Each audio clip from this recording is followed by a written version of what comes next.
35% तरी लोक मला ओळखत असतील किंवा माझा त्यांनी संघर्ष बघितला असेल. कारण तर मी बारामती तालुक्याचीच लेक आहे, जी मोरगाव, जे तरडोली आपलं गाव आहे त्या ठिकाणचे आहे. थोडक्यात सांगायचं म्हटलं तर जास्त वेळ घेणार नाही, कारण तर सगळ्यांचीच आतुरता आहे की साहेबांचं आपल्याला मनोगत ऐकायचं आहे. मी माझा थोडक्यात परिचय सांगेल की सरांनी आता सांगितल्याप्रमाणे मला तिसऱ्यांदा भारतीय बेसबॉल संघाचं कर्णधार पद मिळालं. आणि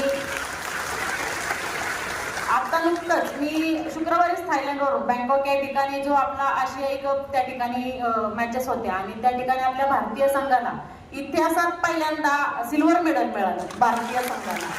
की ज्याचं मला त्याचा सार्थ अभिमान वाटतो की आमच्या टीम युनिटीमुळे सगळ्या गोष्टींमुळे आम्ही भारतीय संघाला सिल्वर मेडल आणू शकलो आणि पुढच्या एशियन कप ज्या चायनाला होणार आहेत त्यासाठी क्वालिफाय होऊ शकलो.